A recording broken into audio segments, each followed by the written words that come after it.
આજના દિવસે આજે 3 યોગ નિર્માણ થયા છે. એક છે સિદ્ધિ યોગ, બીજો પ્રીતિ યોગ અને ત્રીજો સર્વાર્થ સિદ્ધિ યોગ છે.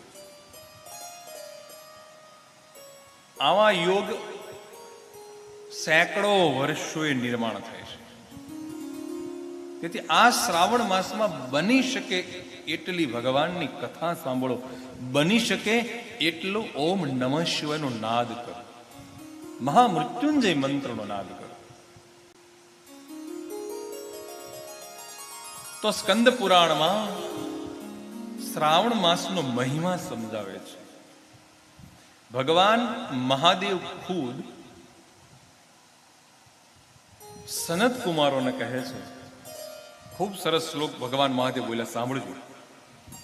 દ્વાદસ્વપી માસેષુ શ્રાવણો મેતિ વલ્લભ શ્રાવણક્ષ પૂર્ણમાસ્યામ તતોપી શ્રાવણ સ્મૃતઃ. શિવજીએ સનત કુમારોને કહ્યું કે દ્વાદસ્વપી માસો, વર્ષના 12 માસ આવે છે, એ 12 માસમાં સૌથી વધારે કોઈ પ્રિય માસ હોય તો એ શ્રાવણ માસ છે. આ ભગવાન મહાદેવને ખૂબ પ્રિય છે. અને આ મહિનામાં શ્રવણ નક્ષત્રની પૂર્ણિમા આવે છે, એટલે આ મહિનાનું નામ શ્રાવણ મહિનો પાડવામાં આવ્યો છે. તો શ્રાવણ માસની અંદર ભગવાન મહાદેવ બીજો શ્લોક કહે છે, સાંભળો સનત કુમારો. શ્રાવણમ નિયતો માસમ એક ભક્તેન યક્ષ્યે યત્ર તત્ર અભિષેકેણ પૂજ્યતે જ્ઞાતિવર્ધન. સનત કુમારો, શ્રાવણમ નિયતો માસ, શ્રાવણ માસની અંદર નિયમ કરવાનો. શું નિયમ કરવાનો છે? એક ભક્તેન યક્ષ્યતે, એક ટાઈમ જમવાનો છે. શિવજી એવું કહે છે કે જે માનવ સંપૂર્ણ શ્રાવણ માસમાં એક ટાઈમ ભોજન કરી અને મારી કથા સાંભળે છે, અર્થાત મહામંત્ર, મૂળ મંત્ર, આદિ મંત્ર ઓમ નમઃ શિવાય મંત્રનો જે નિત્ય નાદ કરે છે, એ વ્યક્તિને સમગ્ર ભુવનના તીર્થ જળમાં સ્નાન કરવાથી જે ફળ મળે છે ને, એટલું ફળ શ્રાવણ માસમાં એક ટાણું કરીને ઓમ નમઃ શિવાયનો નાદ કરવાથી મળે છે. શિવજી પોતે બોલ્યા, કેટલો મહિમા છે. તેથી દરેક વ્યક્તિએ ઓમ નમઃ શિવાયનો નાદ કરવો.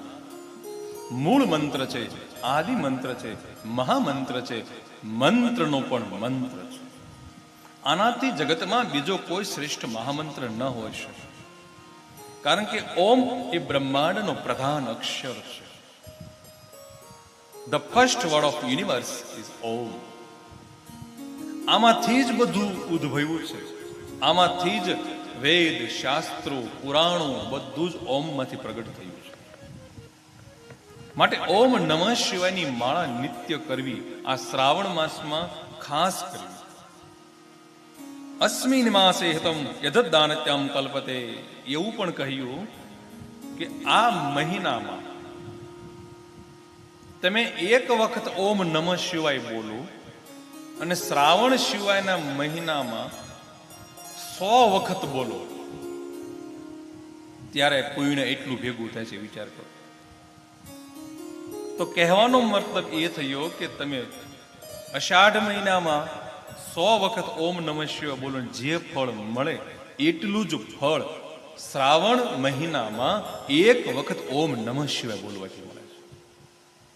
કારણ કે ગ્રહ અને નક્ષત્ર આ માસની અંદર એવી રીતે પરિભ્રમણ કરે છે કે દેવી ઉર્જા ધરતી પર વધારે આવે છે. તો દેવી શક્તિ વધુ હોવાને કારણે એની ઉર્જા પ્રબળ થઈ જાય છે, વેગ મળે છે.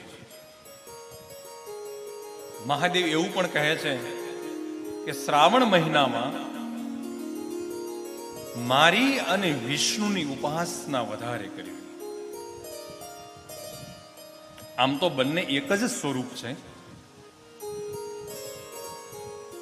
શિવ એ મૂળ તત્વ હતું, આદિ તત્વ.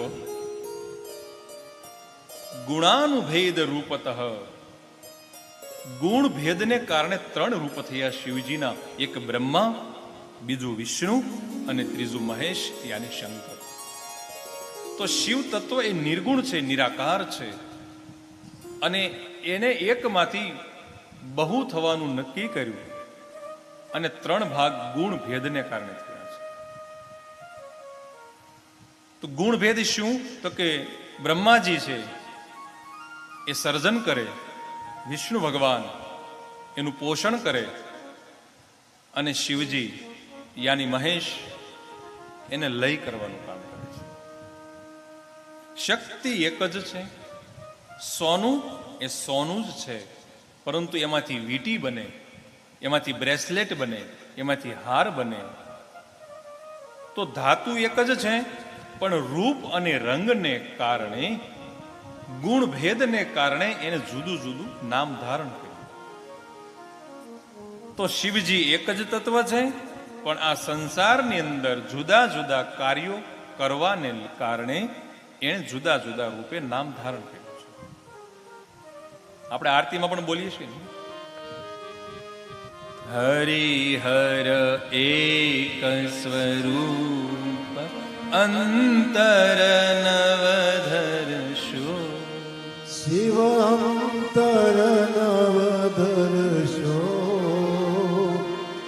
ભોળા ભૂદરને ભજતા, ભોળા ભૂદરને ભજતા ભવસાગર તરશો.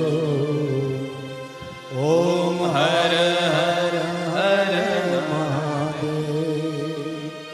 બંને એક સ્વરૂપ છે. ગુણ ભેદને કારણે અલગ નામાકરણ થયું છે. તો આ મહિનો મને અને તમને વિશેષ પુણ્ય આપનારો છે.